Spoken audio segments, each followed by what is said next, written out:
Considero muito importante que se fale aqui no Legislativo da importância da Semana Farroupilha, que vai além das tradições. E esse debate feito lá em 1835, sobre o Pacto Federativo, não deixa de ser, continua até hoje.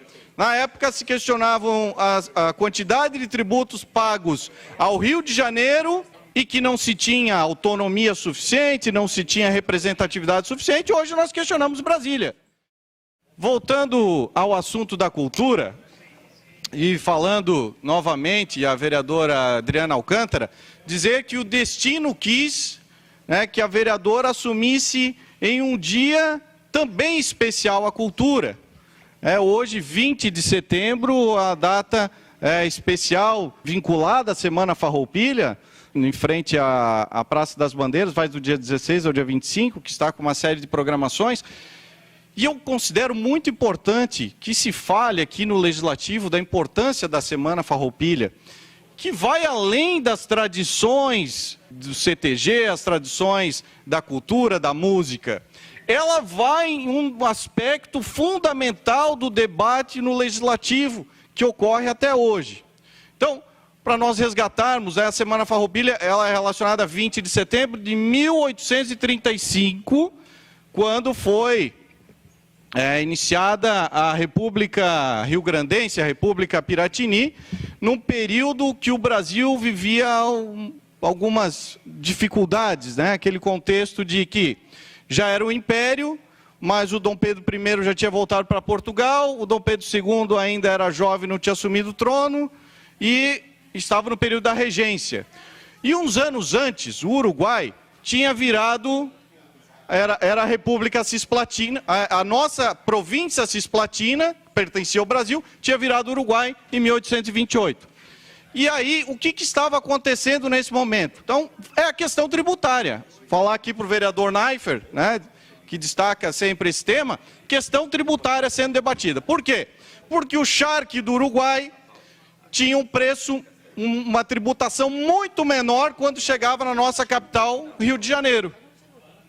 E o charque do Rio Grande do Sul, por exemplo, que era no mesmo país, era no Império do Brasil, chegava com uma tributação maior, ou seja, o charque do Uruguai, outro país, estava pagando menos impostos. E aí começam os conflitos e questionamentos do Império, até porque daí não tinha força do imperador, quem que estava à frente, e aí surgiu então esse movimento que durou aí cerca de 10 anos, de 1835 a 1845, e que no meio disso tem tudo a ver com o estado de Santa Catarina, não apenas pela migração de gaúchos para o nosso estado, não apenas pela nossa amizade com o Rio Grande do Sul, mas também pela República Juliana, que foi formada em 1839, por alguns meses, com a nossa grande líder, Anita Garibaldi, a heroína de dois mundos, que foi reconhecida, reconhecida tanto aqui no Brasil quanto na Itália, porque ajudou no processo de unificação da Itália. Então, nossa grande líder, grande referência de Santa Catarina, Anita Garibaldi.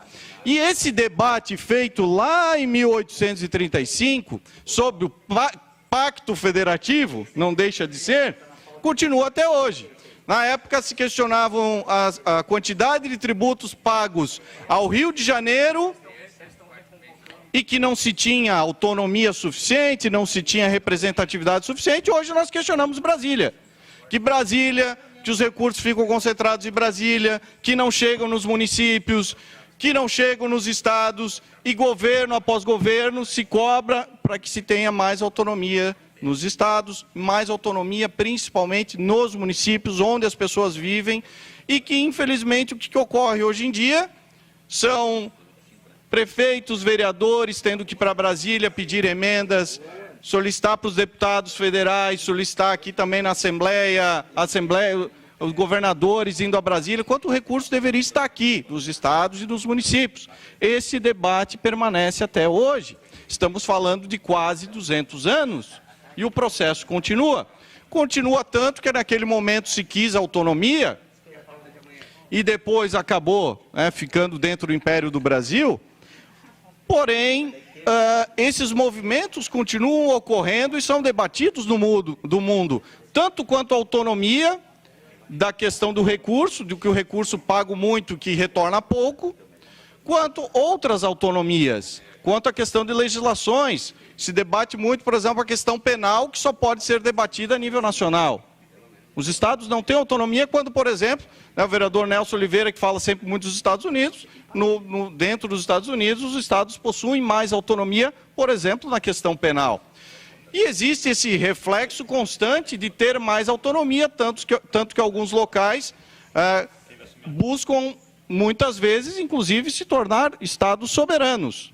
Como ocorre o debate que já ocorreu, por exemplo, da Escócia com o Reino Unido, que deve ocorrer novamente em 2023, já houve lá do Vêneto e da Lombardia para sair da Itália, ou a Catalunha declarando independência para sair da própria Espanha.